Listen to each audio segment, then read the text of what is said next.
अहियापुर थाना क्षेत्र में है, जहां पे लगातार जो अपराधी है घटना का अंजाम तो दे रही है, लेकिन घटना के अंजाम देने के बाद पुलिस पहुंचती है। सुबह में जो दिन दहाड़े पिस्टल दिखाकर और चैन और ब्रासलेट की लूट हुई है, ये लूट कोई छोटी नहीं है, ये बड़ी लूट है। और इस लूट में कौन हो सकते हैं और किसका हाथ होगा, प्रशासन इस पर किस तरह काम करेगी और काम कर कैसे सफल स्कूल से हम आ रहे थे बच्ची को छोड़कर, रास्ते में पहले से घात लगाया, दो अपराधी पिस्टल लेकर खड़ा था। जब हम पिस्टल देखे हैं तो भागना शुरू किए हैं, तो भागे हैं तो खैटने लगा। तो खैटने के क्रम में हम गिर गए हैं, गिरने के क्रम में वो हम पर पिस्टल दोनों तान दिया। तो उसके बाद गाली देने लगा है कि मार देंगे साला। उसके बाद चैन ब्रास्टर देखा है, छीना है, और छीनने के बाद वो फिर वापस अखाड़ा घाट की तरफ भागा।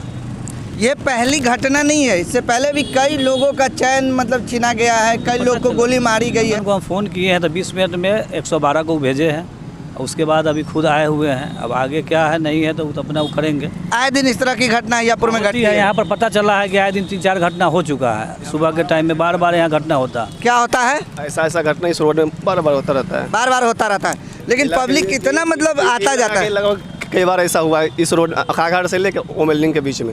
लेकिन पब्लिक लगातार इस रोड पे चलती है, तब इस तरह का जो अपराधी है तो मैंने पब्लिक खुद नहीं सुरक्षित, तो दूसरा के क्या, इसका मतलब अपराधी का मनोबल बढ़ा हुआ है। बढ़ाया हुआ है। बांध की तरफ भागा हो, अखाड़घाट तो नहीं गया होगा, इस बांध की तरफ गया होगा।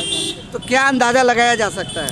अंदाजा क्या, जान बच गया वही बहुत है। बिना से 5 मिनट पहले हमको अखाड़ा घाट पुल उस पार में ही मिले हैं। हम इनसे फ़ोन पे बात कर रहे थे, और ये जिस समय घटना घटा है, चंदन बाबू उस समय हम लाइन पे ही थे और हम ही से बात कर रहे थे। इनका फिर मोबाइल में से कुछ आवाज़ आया नहीं, थोड़ा बहुत शोरगुल का आवाज़ आया, तो हमको लगा शायद उस पार में गए हैं, कोई जान पहचान का आदमी मिल गया। लेकिन तब उस समय घटना हो रहा था, 8:48-50 के आसपास घटना हो रहा। सुबह टाइम में तो बहुत ज़्यादा पैदल लोग भी चलते हैं और मतलब बाइक और गाड़ी चलते हुए। हमको ऐसा लगा है कि इनके लिए घात लगा करके वो लोग पहले से बैठा हुआ था, और इनका रास्ता से ही इनको शायद देखते और आगे पीछे करते आया, और यहाँ से पहले से था इनका कि यहाँ इनके साथ कर देना। इनका बाल जान बचा है। जैसे 2 आदमी पिस्टल टान लिया था, कुछ भी बड़ा घटना हो सकता था, इससे भी बड़ा घटना हो सकता था, लेकिन फिर भी भगवान की कृपा से बाल वाली लोग बचे। शासन को भी चाहिए इस पर कड़ी व्यवस्था रखने के लिए।